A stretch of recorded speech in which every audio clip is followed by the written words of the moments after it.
Bonjour, bienvenue aux méditations quotidiennes.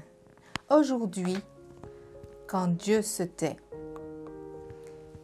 Éternel, c'est à toi que je crie, mon rocher. Ne reste pas sourd envers moi. Psaume 28, verset 1. As-tu parfois lancé ce même appel suppliant parce que Dieu gardait le silence dans ta vie? As-tu eu le sentiment que Dieu n'entendait pas tes cris de souffrance? Hier, nous parlions de la patience indispensable et de l'espoir en Dieu.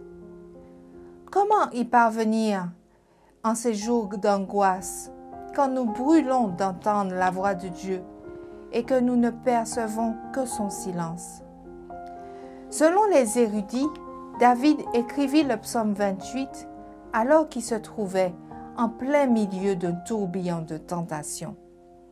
Il se peut qu'en ce moment, ta vie soit aussi tourmentée par tes aiguillons de la tentation. Tu supplies peut-être le ciel parce que tu passes par une crise affective ou économique.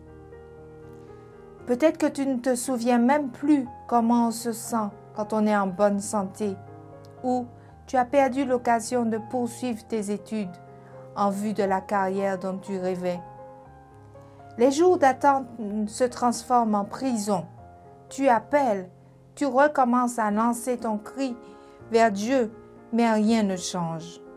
Le psalmiste n'a pas été le seul à constater le silence de Dieu. Ouvre la Bible et laisse parler ces personnages.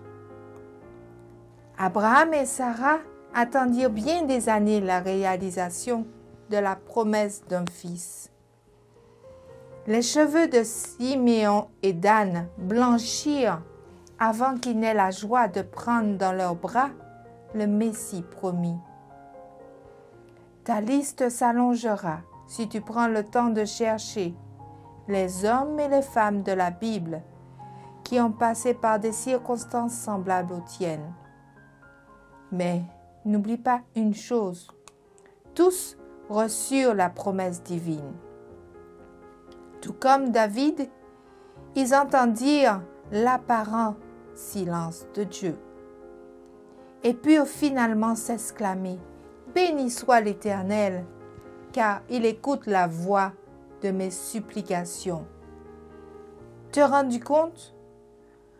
Aussi désespéré que puisse paraître ta situation, aussi longtemps que se prolongent les jours, les mois ou les années pendant lesquelles il ne te semble qu'entendre le silence divin.